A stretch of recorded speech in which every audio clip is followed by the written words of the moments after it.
नमस्कार दोस्तों, learn पावनम संस्कृतम channel पर आपका स्वागत है। दोस्तों, हमने षष्ठी विभक्ति संबंध कारक का प्रयोग पिछली वीडियो में किया था, अभ्यास किया था और आज हम सप्तमी विभक्ति अधिकरण कारक का प्रयोग करेंगे, अभ्यास करेंगे। अधिकरण कारक का कारक चिन्ह क्या होता है? में, पर। और विभक्ति कौन सी होती है? सप्तमी विभक्ति होती है। मैंने ग्रह शब्द लिखा है, ग्रह हिंदी में ग्रह, और इसका अर्थ क्या होता है? घर। क्या होता है? घर। और ग्रह शब्द नपुंसकलिंग होता है, गृहम गृहे गृहाणि, गृहम गृहे गृहाणि, इस प्रकार से इसके रूप चलते हैं। लेकिन तृतीया विभक्ति से ये रूप पुल्लिंग की तरह ही चलते हैं।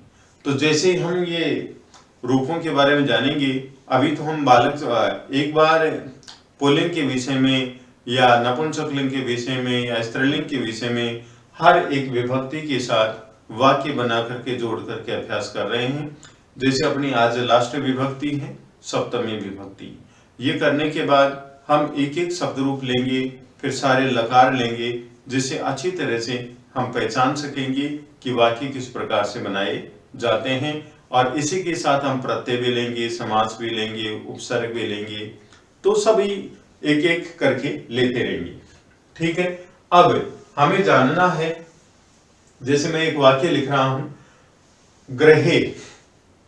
ग्रहे है, ये कौन सी विभक्ति है? सप्तमी विभक्ति है और एकवचन है। इस ग्रहे का हिंदी में अर्थ कैसे जाने, ये जानना हमें। तो जो ग्रह है, मूल शब्द क्या है? ग्रह। इसको हिंदी में क्या बोलते हैं? घर। ये घर लिख दिया, ये घर लिख दिया मैंने। ठीक है। और ये कौन सा वचन है? एक वचन। इस ग्रह को क्या बोलते हैं? हिंदी में घर बोलते हैं। ठीक है। और ये एक वचन है, तो इस घर के आगे क्या लगाएंगे हम? कारक चिन्ह लगा देंगे, में। क्या? में। तो इस ग्रह का क्या अर्थ हुआ? घर में। इस ग्रह का क्या अर्थ हुआ दोस्तों? घर में। ठीक है। और यदि पर लगाते हैं तो क्या अर्थ हुआ इस ग्रह का? घर पर। इस ग्रह के दो अर्थ हुए, घर में या घर पर। ठीक है। हम ध्यान रखते हैं कि घर में कौन है, घर में कौन है, तो घर के अंदर की बात कर रहे हैं। और घर पर कौन है, तो घर के अंदर और बाहर सारी बात कर रहे हैं, घर पर। इस प्रकार से इनका प्रयोग किया जाता है। ठीक है। नेक्स्ट है, यहां पर घरेलू द्विवचन है, तो क्या लिखेंगे? दो घर लिख दिया, दो घर लिख दिया। लेकिन दो घरों ऐसे होगा, दो घरों, क्योंकि आगे हमें क्या करना है? अब दो घरों, घरेलू दो घरों, फिर में और पर लगा देंगे चिन्ह। दो घरों में या दो घरों पर, दोनों में से कोई भी एक यूज कर सकते हैं। दोनों में से कोई भी एक यूज कर सकते हैं वाक्य में। ठीक है। अलग अलग वाक्य में ये यूज होंगे, एक ही वाक्य में और पर यूज नहीं होते हैं। एक ही वाक्य में हम में और पर का प्रयोग नहीं करते हैं।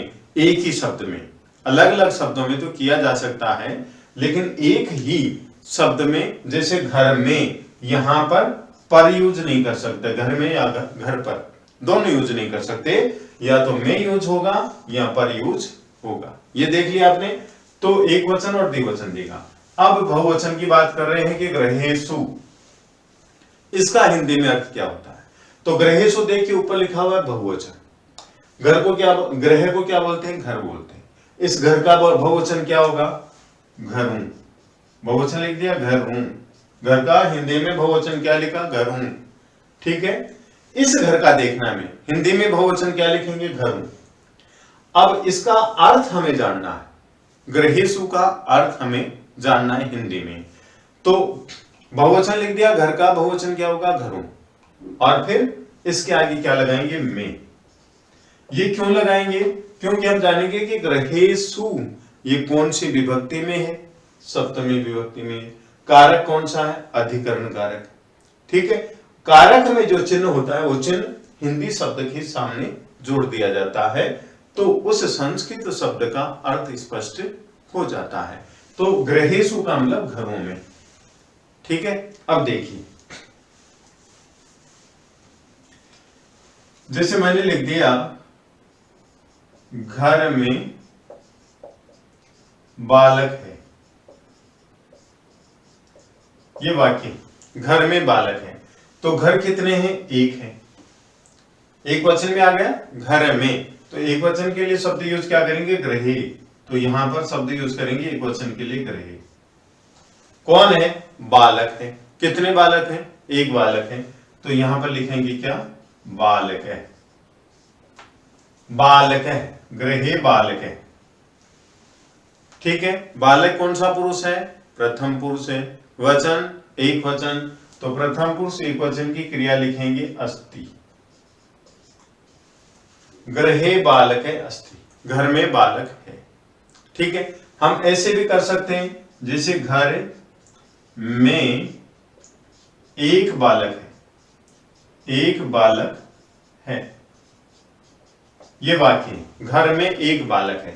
तो बालक से पहले एक आया, बालक से पहले एक लिखा है, तो बालक जो शब्द है ये पुल्लिंग है, तो पुल्लिंग का हम एक लेंगे, एक है। एका नहीं लेंगे, एका स्त्रीलिंग है, एकम भी नहीं लेंगे, एकम नपुंसक लेंगे। जो यहां पर शब्द होता है, संज्ञा शब्द होता है, उससे पहले संज्ञा शब्द स्त्रीलिंग में है तो एक स्त्रीलिंग में होगा, संज्ञा शब्द पुल्लिंग है तो एक पुल्लिंग में होगा, संज्ञा शब्द नपुंसक लिंग है तो एक नपुंसक लिंग में होगा। तो अभी पुल्लिंग, स्त्रीलिंग, नपुंसक लिंग तीनों की बात करेंगे जिससे हमें समझ में आ जाएगा। ठीक है, तो जानते हैं गृहे, तो क्या लिखेंगे? घर में गृहे एक है, कौन सा यूज किया गया? ये पुल्लिंग वाला। और बालक है अस्ति, ये सेंटेंस बन गया हमारा। घर में एक बालक है, गृहे एक है, बालक है अस्ति, घर में एक बालक है। ठीक है, नेक्स्ट सेंटेंस देखिए, तीनों लिंगों में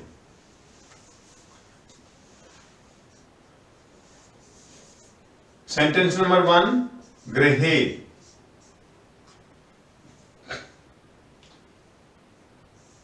बालक है अस्ति। ठीक है, नंबर 1। नंबर 2, गृहे बालिका अस्ति। नेक्स्ट नंबर 3, गृहे फलम अस्ति। ये एक का प्रयोग करने के लिए लिखा है मैंने। देखिए, घर में बालक है, कितने बालक हैं? बालक है, एक वचन है, एक वचन है बालक है, तो हम एक वचन ही लिखेंगे, एक है। एक है क्यों आया? क्योंकि बालक है पुल्लिंग है और एक वचन है, इसलिए हमने एक है भी एक वचन में लिखा और पुल्लिंग में लिखा। देखिए, पुल्लिंग है और एक है तो हमेशा ही एक वचन होता है, एक कभी द्विवचन होगा क्या? न बहुवचन होगा, एक तो हमेशा एक वचन में ही रहेगा। फिर बालिका स्त्रीलिंग है और एक वचन है, तो स्त्रीलिंग एक वचन क्या लिखेंगे? एका, ये एका लिखेंगे। और फिर फलम नपुंसक लिंग है, इसलिए नपुंसक लिंग एक वचन क्या होगा? एकम, एकम। तो स्पष्ट हुआ, घर में एक बालक है, घर में एक लड़की है, घर में एक फल है। इस प्रकार से वाक्य बन गया। ठीक है, नेक्स्ट सेंटेंस और देखिए,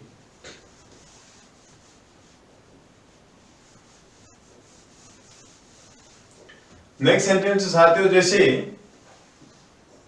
घर में दो बालक हैं, दो बालक हैं, ये वाक्य है।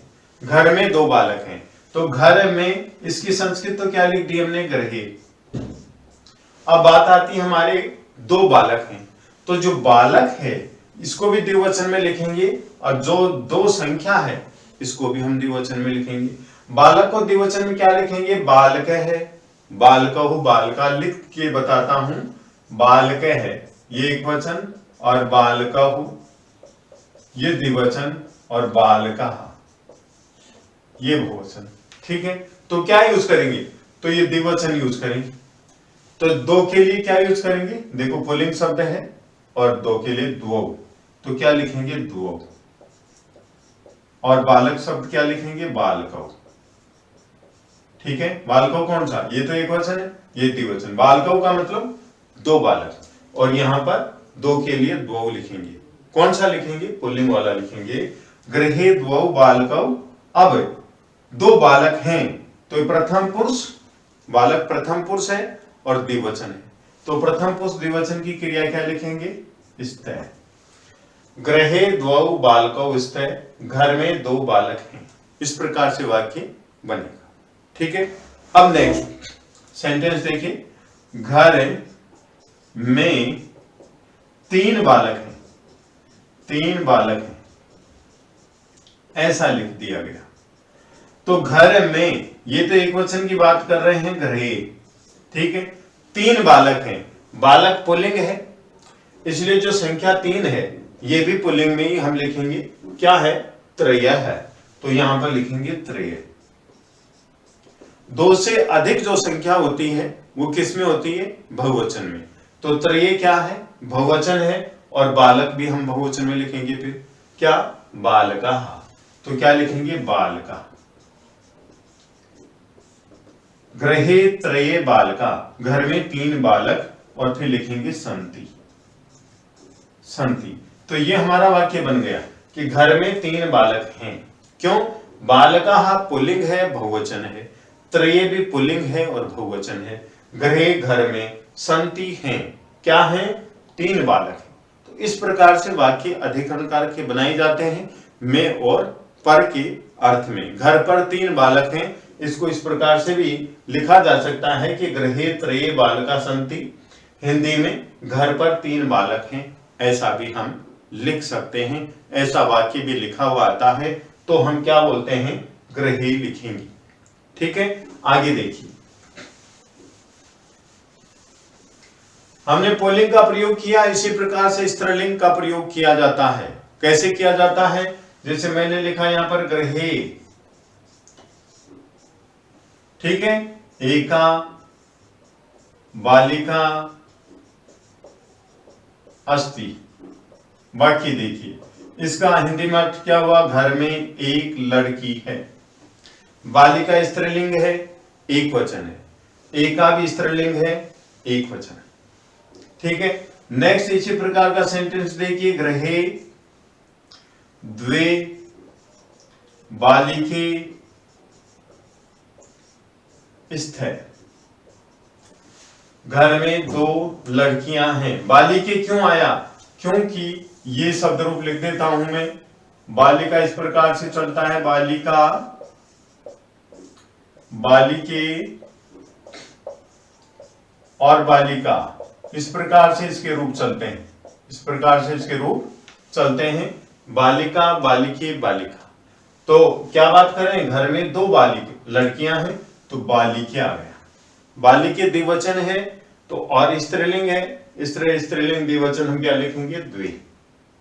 तो गृहे द्वे बालिके स्थ, घर में दो लड़कियां हैं।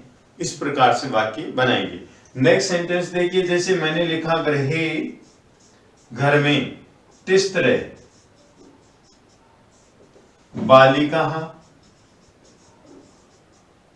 संति, इस प्रकार का वाक्य बना दी संस्कृत में। तो घर में तीन लड़कियां हैं। आप कहेंगे कि कैसे लिख दिया, तो देखिए यहां पर घर में, ये अधिकरण कारक तो हम समझ ही गए कि गृहे का मतलब घर में। अब यहां पर तीन लड़कियां हैं, लड़कियों का नाम ले रहे हैं तो लड़कियां स्त्रीलिंग होती हैं, और तीन जो संख्यावाचक शब्द है, तीन संख्या है, तो तीन को स्त्रीलिंग में क्या बोलते हैं, एका, एक, द्वे, दो, और तीन को तिसरे, तो ये तिसरे लिखा गया। अब लड़कियां तो बहुवचन है, लड़कियां तो बहुवचन लड़कियों के लिए बालिका एक वचन, बालिके द्विवचन और बालिका बहुवचन हुआ। तो यहां पर गृहे तिसरे बालिका, घर में तीन लड़कियां संति हैं। संति क्यों आया, प्रथम पुरुष बहुवचन है, संति क्यों आया ये, क्योंकि जो बालिका है ये भी प्रथम पुरुष बहुवचन है। मैंने आपको बताया था कि अहम आवाम वयम ये उत्तम पुरुष के कर्ता है, त्वम युवाम यूयम ये मध्यम पुरुष के कर्ता है, इनके अलावा जो भी कर्ता होंगे वो सब प्रथम पुरुष के कर्ता होंगे। इसलिए जो बालिका है, तीसरे है, ये प्रथम पुरुष के कर्ता है।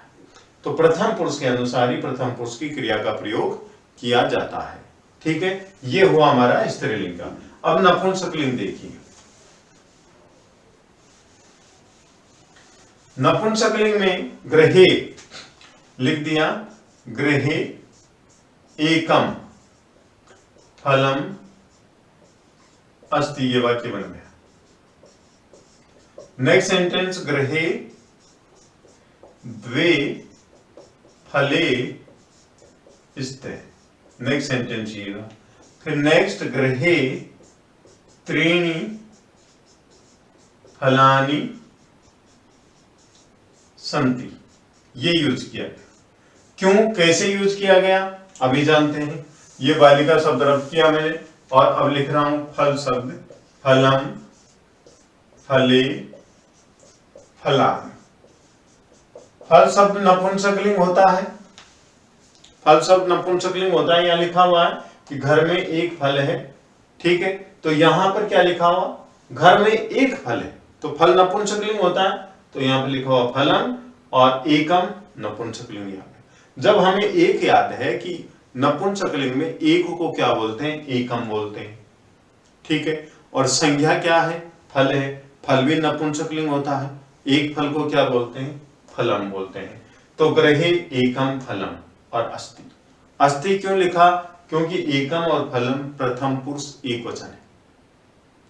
आप कहेंगे तो दो शब्द हैं, दो शब्द नहीं है, फल के लिए ही एक आया, क्योंकि हम एकम फलम इसको इस प्रकार से भी लिख सकते हैं, एक फलम, एक फल, ये भी तो एक ही शब्द है, एक फलम। ठीक है, इसी प्रकार से घर में दो फल हैं, तो गृहे द्वे नपुंसकलिंग द्विवचन और फले नपुंसकलिंग द्विवचन। तो गृहे द्वे फले स्ते, घर में दो फल। घर में तीन फल हैं, तो गृहे त्रीणि फलानि संति। त्रीणि देखो नपुंसकलिंग है, त्रीणि, और फलानि बहुवचन, फलम एक वचन, फले द्विवचन और फलानि बहुवचन। क्योंकि जो तीन होता है, दो से अधिक होते हैं, उनको बहुवचन में काउंट करेंगे हम। तो गृहे त्रीणि फलानि संति, घर में तीन फल हैं। इस प्रकार से प्रयोग करते हैं। ये हमारी सप्तमी विभक्ति तक पूर्ण हुआ। अब हम स्त्रीलिंग, पुल्लिंग और नपुंसकलिंग का प्रयोग करते हुए प्रथमा विभक्ति का प्रयोग करेंगे, फिर द्वितीय का करेंगे, तृतीय का करेंगे, अलग अलग शब्द रूपों के साथ में। तो विद्वान साथियों, यदि आपको ये वीडियो पसंद आया तो आप लाइक कीजिए, शेयर कीजिए, कमेंट कीजिए, सब्सक्राइब कीजिए। धन्यवाद।